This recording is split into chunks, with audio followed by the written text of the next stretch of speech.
Türkmenleri. Dünya Türkmenleri.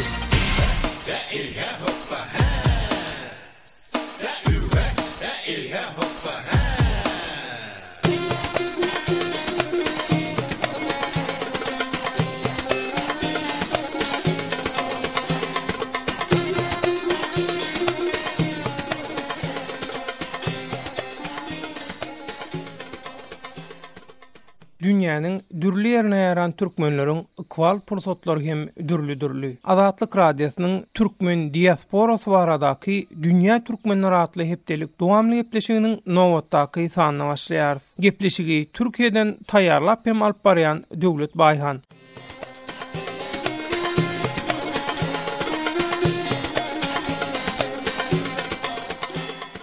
Bilinçýaly soňky hepdelerde Irakda garaşylmaýan üýtgeşmeleriň ýüze çykmagy bilen hemmeleriň ünsü täzeden ýakyn günnäň ortaýytynyň bu ýurduny öňükdi. Irak we Siriýanyň territoriýasyna bir dini döwlet töretmek isleýänliklerini aýdýan özlerini İslam döwleti, Irak we Levant diýip atlanýan dinçi guramanyň ýaragly toparlary soňky gelip boşýan habarlara görä Siriýadaky etnik türkmenlerden soň Irakda ýaşaýan etnik türkmenleri hem ulgup salmağa başlapdyr. Eýsem ýakyn günde orada häzirki emele gelen anyk şertlerde Irak hem Siriýa türkmenleriniň ýaşaýyş durmuşy nähili. Olaryň häzirki pursatda halkara jemgyýetçiliginden, dünýä türkmenlerinden islegleri, arzulary näme? Türkmenistana metbuat we halk Irak hem Siriýa türkmenleriniň başdan geçirýän ýagdaýlaryna nähili gyzyklanma bildirýär. Azatlyk radiosynyň dünýä türkmenleri gepleşiginiň bugunky sanyna ynhaş eýle sowallaryň jogabyny geçiren söhbetleşiklerimizin üstü bilen size yetireriz. Azatlyk radiosynyň dünýä türkmenleri gepleşiginiň şu günkü sanyna gatnaşan söhbetleşiklerimiz Irak türkmenleriniň garaşsyz türkmenler hereketiniň gurujlaryndan siýasatçy hem Erbil Türkmen radiosynyň başlygy Mahmud Çelebi, Siriýadaky Halap ýagny Aleppo türkmenleriniň, Siriýa türkmenleriniň ynsanperwer birleşiginiň, Watan jemgyýetiniň we Siriýa türkmenleri hekimler birleşiginiň başlygy doktor Muhtar Fatih Muhammed, Irak İslam döwleti we Levant atly çaktanaşa dinçi toparyň Siriýede Irakka akçagala sewtini basyp almagyndan soň Türkiýasynyň Azat Siriýa goşunynyň hataryna sögüşip goşunyň metbuat işine alyp baran harby ýolbaşçy Abdurrahman Dede we Türkmenistanyň student Sultan Ağlar.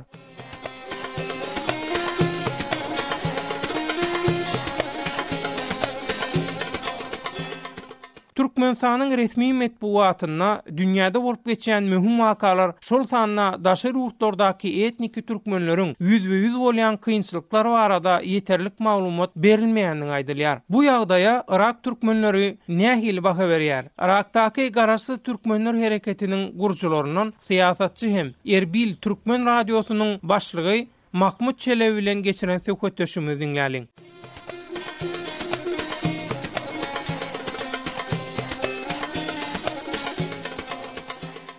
Mahmud Çelebi, Erbil Türkmen radiosu ýene metbuat organyňyz bar. Irak türkmenleriniň sesini halkara köpçülüge ýetirmeklik wagtda şol Erbil Türkmen radiosu näme size peýda edenokmy? Ol radionyň hiç hili rolu bolanokmy bu temada? Benim kurmuş olduğum bu radyo kendi çabamızla kurduğumuz bir radyodur. Türkmen milletinin radyosudur, sesidir. Benim oranın belki yönetim kurulu başkanıyım ama benim şahsımın radyom değil. Türkmen radyosudur. Ol radyo men ýol başlygynda öz mümkinçiliklerimiz bilen döredilen bir metbuat organy, ýagny Türkmen milletiniň radiosu, türkmenleriň sesi. Erbil Türkmen radiosu men şahsy radiom däl. Eýsem hemme türkmenleriň radiosudyr diýmeli. Gynansaňam häzirki döwürde adamlar telekanallar barka, radio o diýen üns bermem duranoklar. Bärde halk köpülenç diňe uluğun içinde bolan makaliyada telekanallara tomoşa edip bolmayan yerlerde radyo dinleýärler. Erbilläki Türkmen radyonu bütün dünya eşderýaly din internetin üstü bilen taýarlap bilýär. Malumunuz bugün insanlar televizyon varken radyoya pek fazla önem vermiyorlar.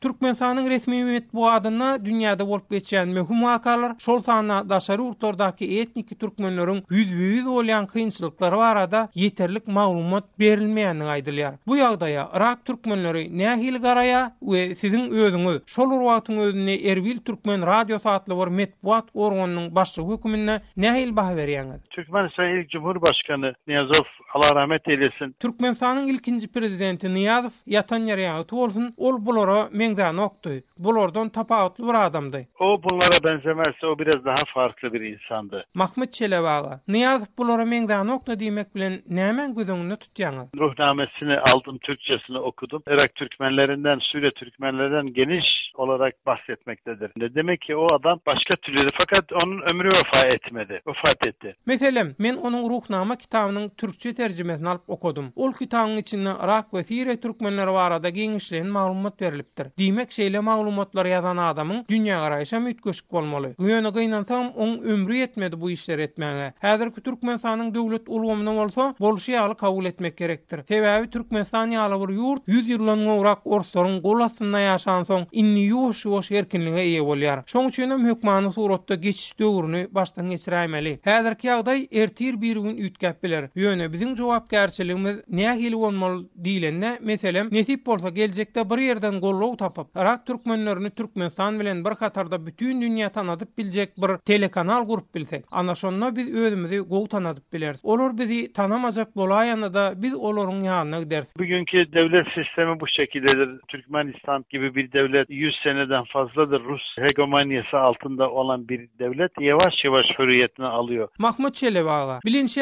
Erbil şäheri Irak demirgazanyňdaky Kürt dolanşygyna degişli. İslam döwleti Irak we Levant diýilen çakdan aşa dinçi ýaragly topar, Erbilläki etnik türkmenleriň ýaşaýyşyna nähil täsir ýetirýär. Musul'da başlayan bu hareket esasında IŞİD'in hareketi değil. IŞİD bu orada 8-9 tane büyük grubun bir parçasıdır. Ama her nedense IŞİD ismi hep ön safhada o geliyor. Musul'da başlayan bu hareket aslında İslam döwleti Irak we Levantyň hareketi däl. Olar diňe ol ýerdäki 8-9 sany toparyň bir bölegi bolup durýar. Ýöne näme üçindir bilemzok, metbuatda olaryň arasyndan diňe İslam döwleti Irak we Levant toparynyň ady hasyňa saýlanýar. Aslında olar Iraga diňe 2-3 miň adamlyk ýaragly topar bilen giripdirler. Musulda bolsa 45 miň goraýjy eskerli bir harby güýç bardy. Az sanly ýaragly toparyň şeýle uly harby güýje garşy gelmek mümkin näl. Aslında Musulda halk ayagy garly. Arap ýurtlaryna nähili Arap bakar diýen öwürşükler, adarşyklar bolan bolsa, edil şonuň ýaly Musulda hem Irak bakary öwürşügi bolup geçdi. Hereketi Sünniler başlatdy we Sünniler alyp barýar. Türkmenler hökümünde biz şeýle hereketiň tarapdary däl we mezhep çaknaşyklarynyň, gyrgynçylyklarynyň bolmagyny islemeýär. Adamlar Allah islam görüşüne wada edip bilmeli. Ýagny din azatlygy bolmaly we oňa hiç kim goşuşmaly däl. Allah bilen bendesiniň arasynda hem hiç gili pitneçi girmeli däl. Gynansaňam Irakdaky häzirki pitneçi hereketiň soňunyň nähili boljagy barada bir zat aýtmak kyn. Bir aýdyp biljek zadymma, olam häzirki ütköşmeler sebäpli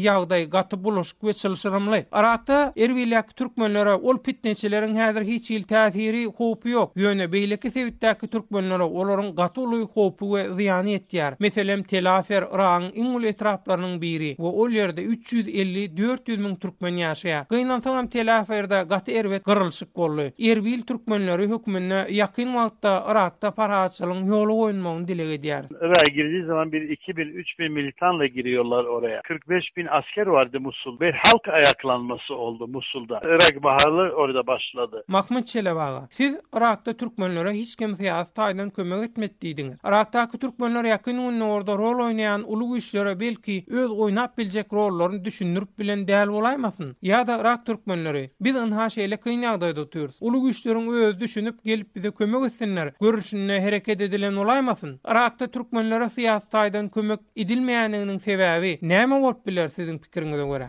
Hiçbir şekilde sevilmedi Osmanlı Avrupalılar tarafından. Sebep odur. Açıkçası sebep odur. Aslında Avrupa ýurtlary Osman imperiýasyny hiç wagt halamady we Irakdaky türkmenlere hem onuň mirasçyları hökümine baha beren soň siyasi taýdanam gollamadylar. Irak türkmenlerine siyasi kömek berilmediliginiň men kirme görä ynha ýeketäk sebäbi şeýledir. Eger biz Iragyň demirgazyna Türkiýe ýakyn sebitde däl, Iragyň gün ortasynda bir ýerde ýaşan bolsak, men pikirime görä Irakdaky beýleki halklara kömek edýänler bize de siyasi we harby serişde taýdan kömek ederdi. Häzirki döwürde Irakda türkmenleriň ýaşaýan sebitleri yer asty baýlyklara diýsen baý. Şoň üçin hem çakymçak bolsa dünýäniň güýçli ýurtlary şeýle pikir edýän bolmaly. Irak türkmenleriniň harby güýji bolsa şeýle tebii baýlyklardan peýdalanyp derrew Türkiýe bilen birleşme geçmek isterler. Ýöne inni dünýäde düzgün üýtgedi. Ýagny ullukan döwletli ulgamlar galmady. Ullukan ýurtlar kişi ýurtlara bölünýär. Raň Demirgazyny hem bir türkmen döwleti döräýän halatynda Ýewropa ýurtlaryna zyany diger ýa-da Türkiýe bilen birleşer diýip pikir edemok. Men şeýle ýagdaýyň boljagyna ananamok. Muňa şeýle bir mysal getirip bileris. Häzirki döwürde Türkmenistan, Azerbaýjan we Gazagystan aňyrty bir milletden hem bolsa näme üçin birleşen oklar? Sebäbi dünýäniň täze düzgüni inni bir näçe ýurdun birleşip bir ullukan döwlet bolmagyny kabul edenok we mümkinçiligin berenok. Meselem Iran daş töweregiňde Kuwait, Katar, Bahreyn ýaly bir topar Arap ýurtlary bar. We olaryň hemmesem Arapça gürleýän musulmanlar. Ýöne näme üçin birleşen oklar? Sebäbi täze dünýä düzgün inni şeýle ýagdaý kabul edenok. Ýugoslawiýa hem bir näçe döwletlere bölünýär. Çünki dünýäde inni şeýle täze syýasy ulganma. Irak türkmenlerine goňşy ýagdaýda bir milli döwlet ýok. Men pikirime görä Irak türkmenleriniň Türkmenistan, Azerbaýjan we Gazagystan ýaly milli döwlet aýratylgyna goňşulary bolan bolsady, onda häzir ýagdaý düp götür başgaça bolardy.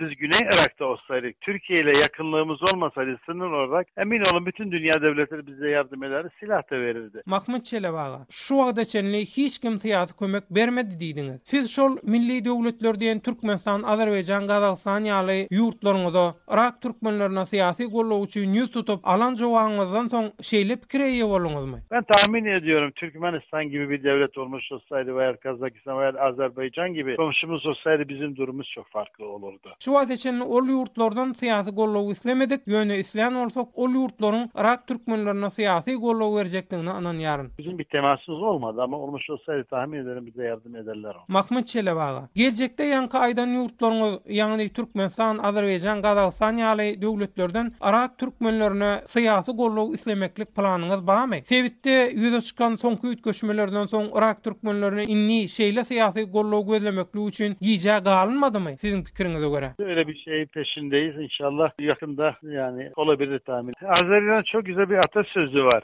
Diyor ki ne zaman balığı yakarsan balık senindir. Hiçbir zaman geçliği yoktur. Şeýle urda taýlay diýäs, nesip bolsa golaýda syýasy gollaw islärs. Azerleriň bir atalar sözü var. Balygy haçan tutsaň ana şonda balyk senkidir. Şoň üçin hem Irak türkmenlerine syýasy gollaw üçin ýüz tutmaklyk wagtda giýje galynmady. Halklaryň ykbaly wagtda haçan netije alınmaga mümkinçilik dörese ana şol wagt arzuwlar hasyl bolýar. Esasy zat şeýle umydyň we ruhun adamlaryň gursogyna bolmagy. Politikada milletlerin gene gece tezi yok. Ne zaman durum müsait olursa o zaman siz ortaya çıkabilirsiniz. Mahmut Çelebaga, Azatlyk radiosynyň üstü bilen dünýä türkmenleriniň ata watany ýylýan Türkmenistanyň hökümetine, şol sana dünýä türkmenlerine we halkara köpçüligi näme aýtmak isleýäňiz? Biz Türkmenistan'ı hiçbir zaman unutmayız. Çünkü ata diyarımızdır. Türkmenistan'da inşallah bir gün gelir bize sahip çıkarlar. Dünýä türkmenlerine şunu aýdasym gelýär. Biz Türkmenistany hiç kaçan unutmaz. Sebäbi ol ýer biziň ata babalarymyzyň diýary. İnşallah bir gün geler Türkmenistan bizi hem eýe çykar. Bütün dünýä hem şunu aýtmak isleýän. Türkmenler we türkler dünýäde iň gadymy taryhy bolan parahatçylygy söýüjü milletdir. Şoň üçin hem hiç kim bizden gorkmasyn we çekinmesin. Biz her bir adam bilen dogan ýaly parahatçylykda ýaşamak isleýär. Dünýäde söwüş bilen däl, eýsem parahatçylyk bilen hereket edeliň. Adamlaryň bähidine hyzmat üçin bu dünýäni ösdüreliň. Biz görmesegem geljek nesilleriň parahatçylykly dünýäde ýaşajakdygyny ananýar. Dünyaya da şunu iletmek istiyorum. Türkmenler ve Türkler kimse bizden korkmasın, kimse bizden çekilmesin. Biz herkesle, her insanlarla kardeş olmayı isteriz. Barış içinde yaşamayı isteriz.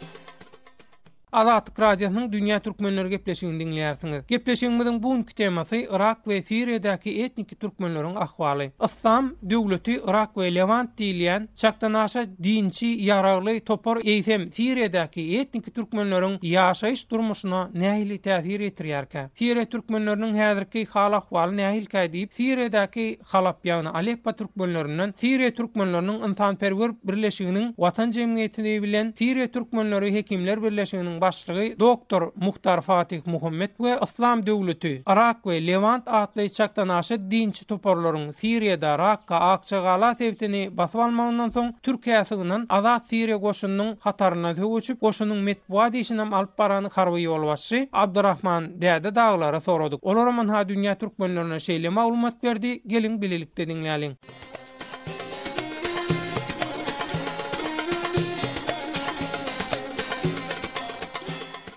Siriýe türkmenlerinden Doktor Muhtar Fatih Muhammed we Abdurrahman Dede Azatlyk Radiosynyň Dünýä Türkmenleri gepleşigine hoş geldiňiz.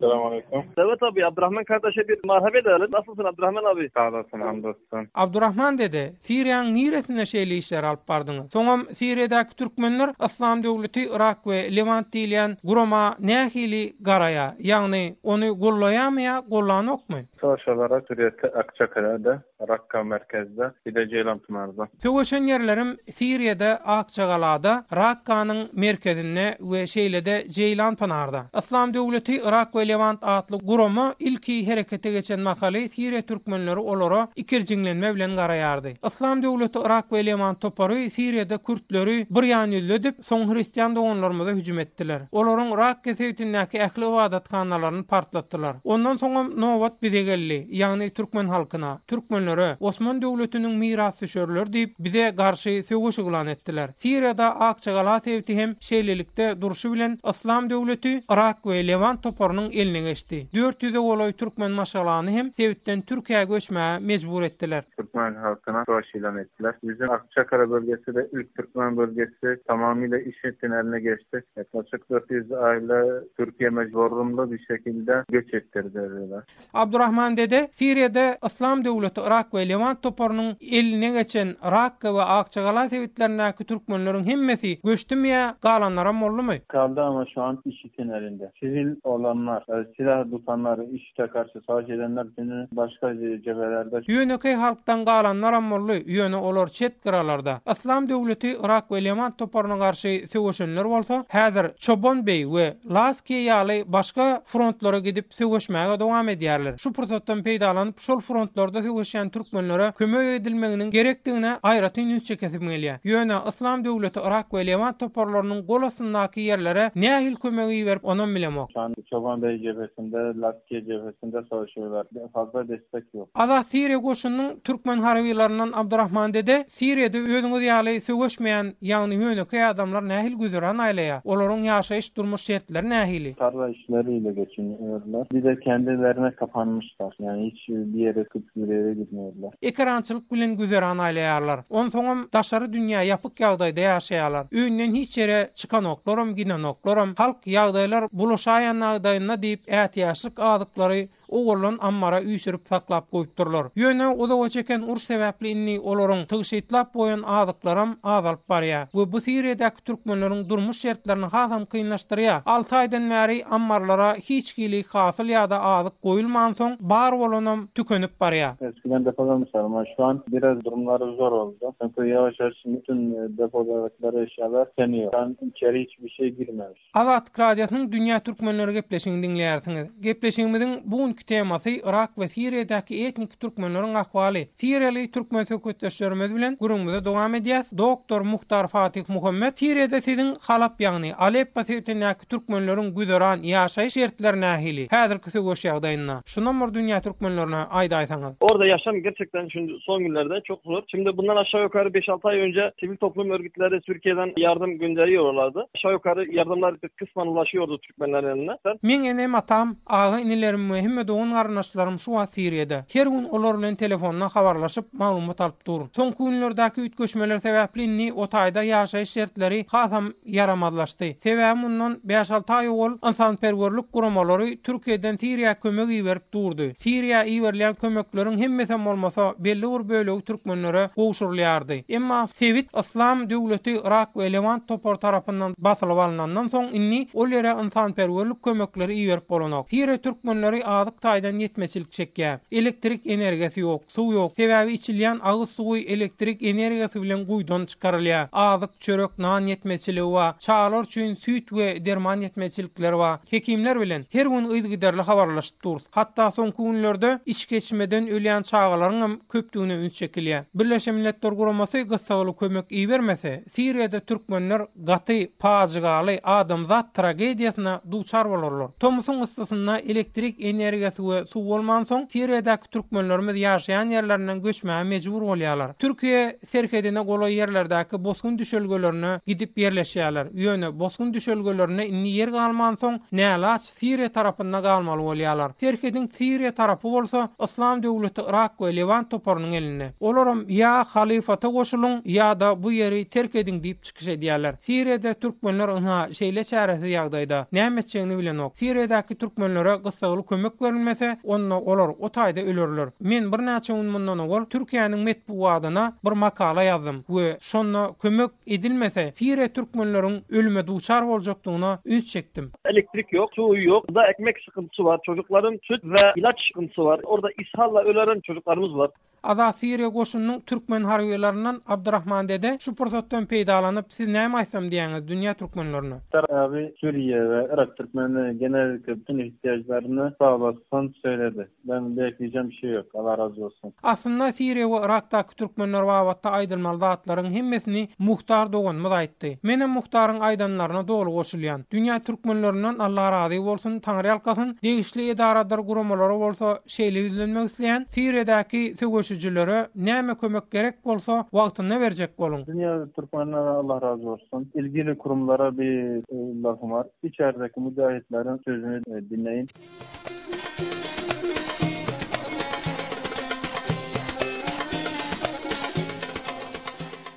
Azatlyk radiosynyň dünýä türkmenleri gepleşigini dinleýärsiňiz. Irak we Siriýede ýaşaýan etnik türkmenleriň ahwallary hakynda Türkmenistana näme aýdylýar we metbuatda şeýle ütgeşmelere nähili orun berilýär. Eýsem Türkmenistana dünýä türkmenleriniň Irak hem Siriýa türkmenleriniň başdan geçirýän ýagdaýlaryna gyzyklanma nähili. Alaýtada Türkmenistanyň ýaşlar Irak we Siriýa türkmenleriniň ahwalyna nähili çemeleşýär. Azatlyk radiosynyň üstü bilen şeýle sowallaryň jogabyny Türkmenistanyň student Soltan dünýä türkmenlerine ýetirýär. Gelin Türkmenistanyň student Soltan bilen Irak we Siriýadäki etnik türkmenleriň ahwaly diýen temada geçiren söhbetdeşligimizi dinläliň.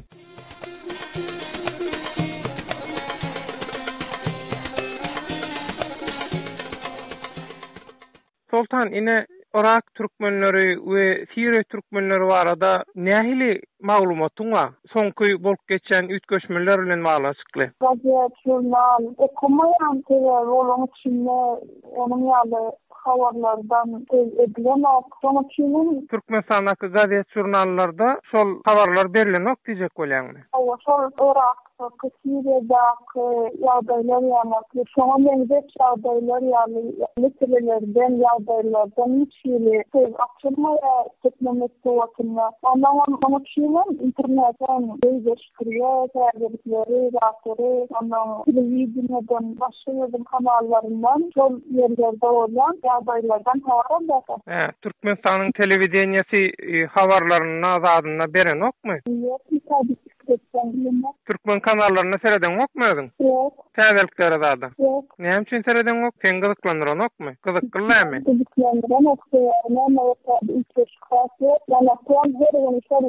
Soltan, sen ýa aýtdyň, Daşarus kanallaryndan seredýän özüm, Daşarus metbuat çeşmelerinden alýan habar diýdiň-de. Sen ýaly başga da şolar ýaly Daşarus metbuat çeşmelerinden habar alyp, şol Irakdaky we Siriýadäki türkmenleriň ahwaly bilen gyzyklanýan adamlar baham-ka Türkmenistanyna. Şu barada näme aýtyp bilersiň? Ben tanıtmam ki Türkiye'de, Irak'ta, Suriye'de yaşayan Türkmenler ahvalde Türkmenler, Türkmenler falan gittiler. Siriýadäki we soňam inha şol Irakdaky türkmenleriň ýagdaýlary bilen baglanşykly näme dip bolar? Türkmenistan meselem näme dip biler ýa türkmen halky näme dip biler? Sen nähil pikirde? Türkmen halky ýa-da bilmez, Türkmenistan Türkmenler. Näme? Yani bir taraflık statüsüne ya da bir taraflık statüsü demek. Bir durun ne? Bir taraflık statüsü demek insanperverlik kömeğini vermezlik demek mi? Yok, bir yandan insanperverlik kömekleri vermek, bir yandan ırşa baslaşmak yani hakkı yok demek. Bir taraflığa sen şöyle düşünýän mi ya adamlar şöyle düşünýän mi? Ben şöyle düşünýän adamlar düşünýän. Bu Türkmenistan döwleti bilişimiz ýaly tebi gaz boyunça baý bir döwletde hakykatdan hem tügeleme. Ni şu Türkmenistan döwleti dünýä türkmenleri insanperwerligi guramasynyň üstü bilen şol Siriýadäki soň Irakdaky türkmenlere kömek etmeli sen pikiriňe görä? Awa näme etdiler meselem? Nähil kömek etdiler? Kataliyada da bir kömek etdiler. Ben kadı Türkmenistan Türkmenistan İran'dan Çin'in nahili kılaplarına da etdiler mi kadı Türkmenistan? Sultan, özüň ýaly türkmen ýaşlary dünýä türkmenleriniň meseleleri bilen alaytada şol Irak we Siriýadäki türkmenleriň ahwaly bilen nähil gyzyklanýar? Gyzyklanýarlar, şolar barada okuýarlar, şolar barada niçe gazet, jurnal, internet sahypalary, şolar barada maglumat almak üçin niçe. Sultanyň şoluň pikiri näme? Şo türkmenler barada näme edilmeli pikir edýärler? Şolar ama bilýär, men bilýän tamamen şol Irak Siriýadäki türkmenler barada Türkmenler, ýa-da Türkmenler, şol Irakdaky Siriýadäki türkmenleri yeterli derecede sağlık hem sosyal yardımda konukları vermeli kadı yana kırıklığı. Sen özün nähil pikir edýän? Näme edilmeli şo Irak we Siriýadäki türkmenler üçin näme edilmeli? Men pikirimçe de olara näme şol sağlık humanitar konukları onun Türkmenistan'a çıkan Germanlar diýäni, Siriýany şolardan näme kılýardy onu kadı kırıklığı. Bolýarynda Sultan beren maglumatlaryň üçin köp sag bol. Sağ olun.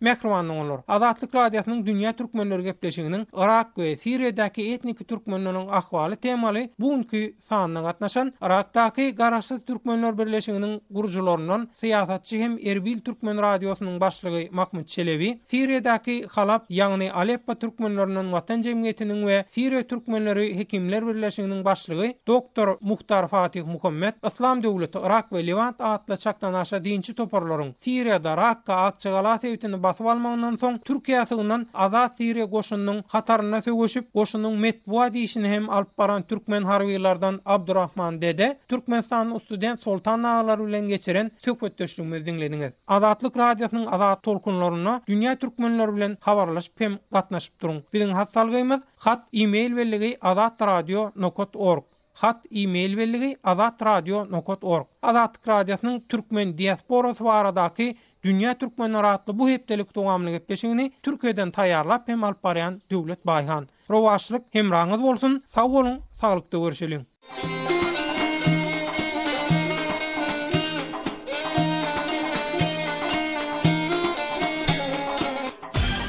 Dünya Türkmenleri.